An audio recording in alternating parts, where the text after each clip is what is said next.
What's up, guys? Welcome to Neek, which stands for Nerd/Geek, and we finally got WandaVision. After a year and a half with no MCU content, we're finally back into this world, and I'm just really excited to be back here.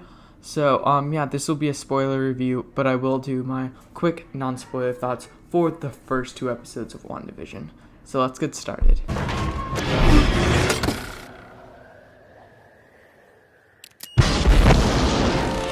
So yeah, my non-spoiler thoughts are, I'm definitely very intrigued.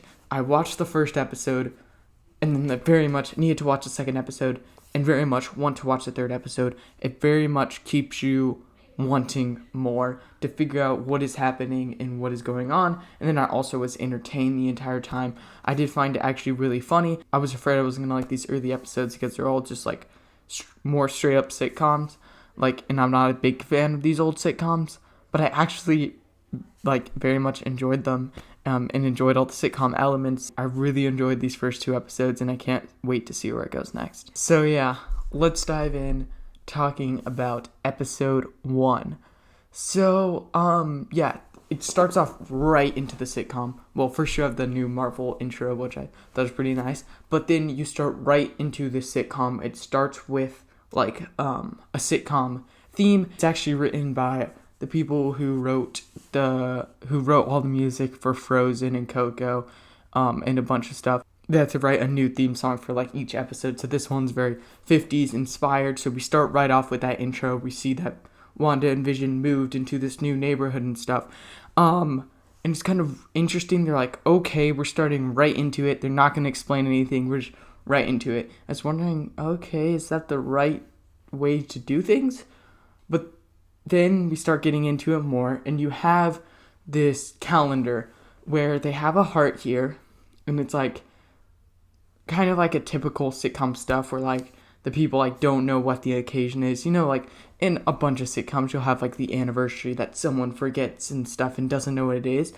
And as they start to talk, you realize that's not exactly what it is. It's not playing on that trope. Well, it is playing with that trope, but it's twisting it because they they're kind of thrown in here at the same time we are. It's not like they've been living here for all these years and stuff. They sort of got here, but they're sort of twisted, and you see they don't really know much and remember anything. So it's kind of we're at the same place with them. We're just thrown into this world, and so are they, but they sort of act like things. It's super interesting how they do this. So I really like how they take the trope and sort of mess around with it. And then also, just as a sitcom, the main premise is just really interesting as a sitcom about a robot and a witch trying to hide in a neighborhood, trying to fit in and stuff. That would actually be just a pretty cool idea for a sitcom, that you could do stuff. So it's interesting how they use that with these sort of characters and stuff. So I really like how they use the sitcom elements and stuff. Now I gotta talk about some of these characters. And first off, we have Vision. Of course, you have him trying to hide him being a robot. You have a lot of funny things with it. Paul Bettany does a really great job here. Probably the best he's done with Vision. I really liked him as Vision. He was just really funny. I didn't know Paul Bettany could be this funny, but he had some great moments trying to hide different things and a bunch of different things. I loved there's a bunch of just really funny stuff with that Paul Bettany does with Vision. And then also you see as he goes to his job, he doesn't know what he's doing. He's doing some of the work, and he keeps asking people what is it we're doing? So you kind of figure out they really don't know what's going on here. And now I gotta talk about Wanda. Elizabeth Olsen also does great in here. Her performance, I feel more once you get to the second episode, I'm really loving her performance, but she does a great job here, what she has. And then also she thinks it's a real anniversary, so you have the neighbor sort of come in, and you have some stuff with her noticing how she doesn't know anything about the anniversary, but also kind of imagining here's the stuff with Vision and all this sort of things about imagining sorting this world. And I think that kind of goes into what this whole show is going to be at when we look at it. I'm pretty sure it takes place after Endgame, and it's about Wanda. She was at a vulnerable part in her life as she missed Vision, and I think that whoever the main villain is, it hasn't been revealed yet, tricks Wanda into creating this reality to this. So Wanda creates this reality, but she's tricked by a villain, but she does it just to get Vision back. And I think that'll be an interesting sort of journey for Wanda that we'll see throughout it, but I think that's what's going on. I don't know why the villain wants her to create this world, but I'm sure we'll learn more about that later. And then we get a really interesting thing. We get like a commercial break. Just like they have their own commercial inside of it. And it's about a toaster. The whole episode has been black and white so far. And you see these red blinking lights. And it's the first time you see color in it. And that's a little weird.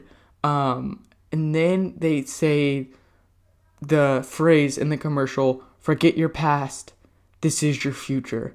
And that sort of phrase sort of shows up throughout the episode in a couple times. Like, that's kind of what seems to be built on, and what they don't remember their past, and they're trying to do their future. So it starts getting a little weird and trippy here. And also the commercial feels like a bit awkward. It feels like it goes on a little bit too long to make you feel like that eeriness. And then also they reveal Stark Industries is the thing on the toaster, and I do have a theory about why that could be Stark. There's two different things about it. I'm going to talk about it once I get to the second episode with that commercial. I'll talk about what I think with the Stark Industries here. And then I want to talk about Agnes, who comes in here as the neighbor, and there's definitely something suspicious going on here. Before I saw this, I thought she might be the villain. Her name is Agnes in here. There's a villain in Marvel Comics called Agatha Harkness. That seemed pretty close. And the way she sort of does things, she could be a villain, but if not, I kind of like her as the fun neighbor character here. And now I gotta talk about this dinner scene. So, the anniversary wasn't an anniversary. It was a dinner with Vision's boss and his wife. And so you have a lot of hijinks as, stuff sorts to, as they have to start a plan. And you got some, different funny moments. But when they finally start to eat dinner, you have the boss asking, "Where are you from? What's your story? What is this?" And then Vision and Wanda don't know, and you start get this eerie vibe. They start playing the music, the way they focus on people, and he keeps getting more mad, "What's your story? What are you doing?" And it's just gets all this sort of stuff, and then he starts choking, and then his wife is sort of laughing, but stop it, and you're just ah. And then you have Wanda, no longer in her voice. She's been talking the entire time in her sitcom voice, but in this moment she talks in her normal voice. She goes, "Vision, help him." And then he uses his powers and takes out the food from his throat, and that's just, there's a lot of things to think about there. So something is very much going on there, and yeah, I'm really interested there. But then after that, as they kind of talk "Oh, we are an unusual couple" and stuff, the thing that they played in all the trailers and TV spots, you probably heard that a lot if you had been watching all the trailers. We are an unusual couple, you know.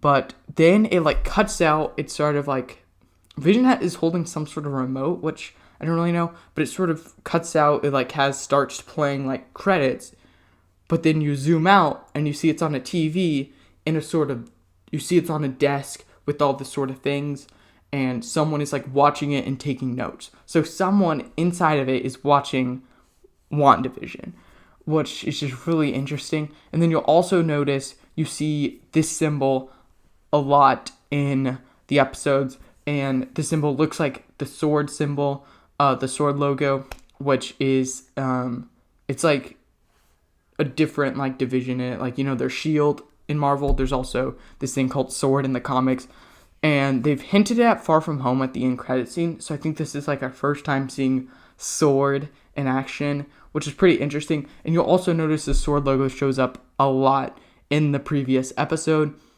And if you watch through, you'll notice the sword logo show up a lot.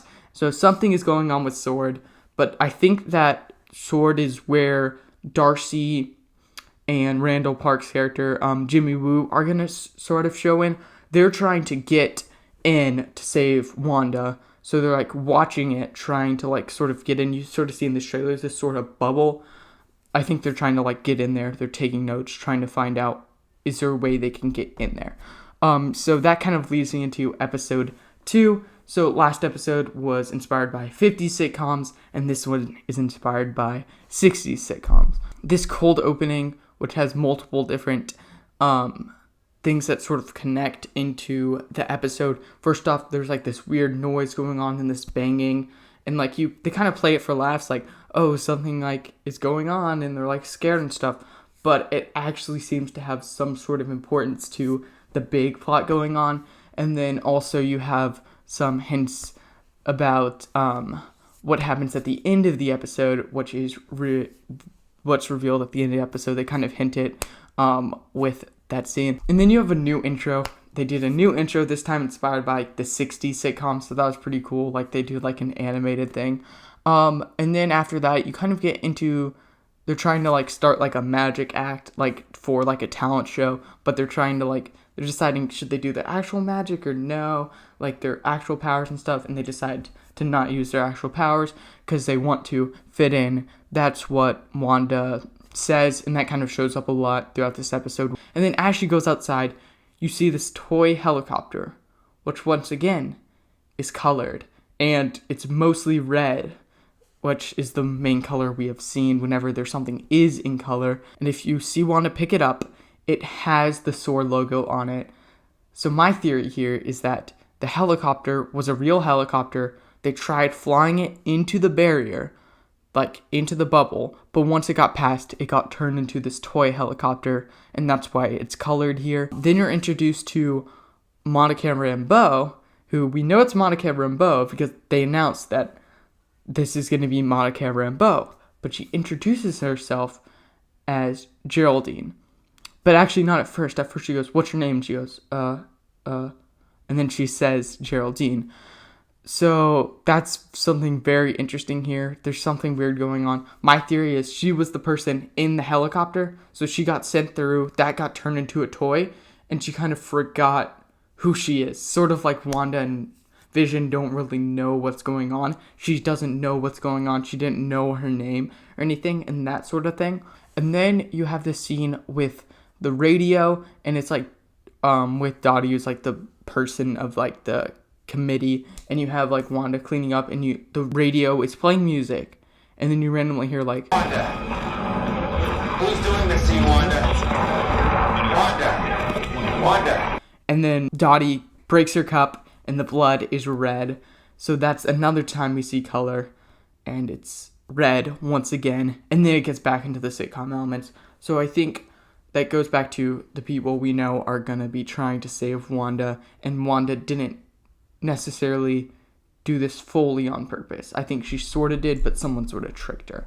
And then we get the second commercial, which is for a watch, and the watch is called a Strucker watch, and also like the symbols from like the brand Hydra, and you see the Hydra logo on the watch, and Strucker's obviously the person who he was like in charge of Hydra. You see him in Age of Ultron and a little bit in Winter Soldier, so it's kind of makes sense why I'd be struck with Hydra. But my question is this a hint to Hydra showing up?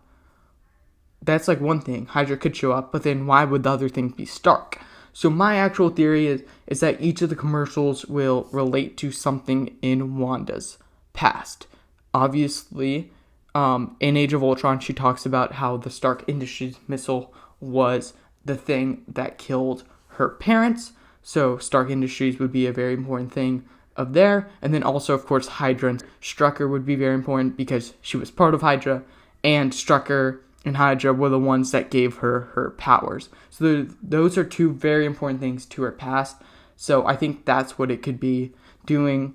We'll need to wait till see what the commercial is in the third episode to see if my theory lines up. And then you have like Vision like trying to like chew gum, and then because he can't eat food, but he's like, oh, I'll just chew this gum, but he accidentally swallows it, and you kind of like get this sort of like funny animation, like totally inspired by the 60s, where it totally messes up all his like wires and stuff. So he starts acting like very weird, almost like he's drunk, and that was just really funny. Another time where Paul Bettany is just being really funny. they actually have to perform the magic show, but Vision is acting all weird, and then he keeps actually using his powers and doing like real sort of stuff, and then Wanda has to like use her magic to make it look like it's not magic, to trick the audience to sort of fit in. And that's just a really funny scene, sort of like all that sort of thing. It's probably the funniest scene of the entire show so far. And then I want to talk about something that's been showing up a lot in this episode, which is the theme of children. They did mention kids a little bit in the last episode, but in this episode they very much seem to like mention it a lot. As you see, like what the committee says about the thing at the end, they're like, for the children, and they repeat it again, for the children, a couple times throughout the episode, almost like not like just like what a committee said, almost like what a cult sort of like saying would be, like, for the children. And then they reveal at the end that Wanda is pregnant. With that sort of thing, I think whoever is sort of tricking Wanda, I think they wanted Wanda to have kids. They're trying to trick Wanda into having kids. And why would that be? Maybe because Wanda's kids in the comics are like super powered people.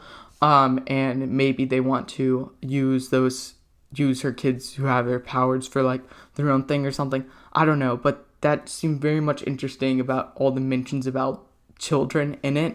And then she becomes pregnant at the end. And then you have this weird like sort of interruption and sort of lead the sitcom element as this like person in like a beekeeper outfit. He gets out of a manhole and he's sort of like looking weird, and then Wanda in her normal voice says no, and then you see like this weird rewind and it goes back to when they're in their house, and then Vision becomes color and the whole thing starts to become color, and now it's in color. So I think that's setting up for the next episode, or like the next episodes, because now they're all going to be in decades where they would have colored television. And that's the end of the episode. So yeah, overall, I really enjoyed both of these episodes. I think they did great at building suspense and mystery, and also just worked as sitcom episodes. So I can't wait to see where this series goes next. Am I going to do weekly reviews? Maybe. I tried doing with The Mandalorian and it just didn't really work because I'm only making like a video a week anyway, and that just takes up like all my time. And like I normally can't get them out right away, and you really need to get views. The views weren't doing that well and stuff, so I kind of stopped doing that there. Actually, I do hope to still do some Mandalorian video because I never really did anything after I stopped doing the weekly videos. But I don't know if I'm gonna do weekly videos. Maybe I'll do like combined videos, but I'll definitely do something at the end of the season.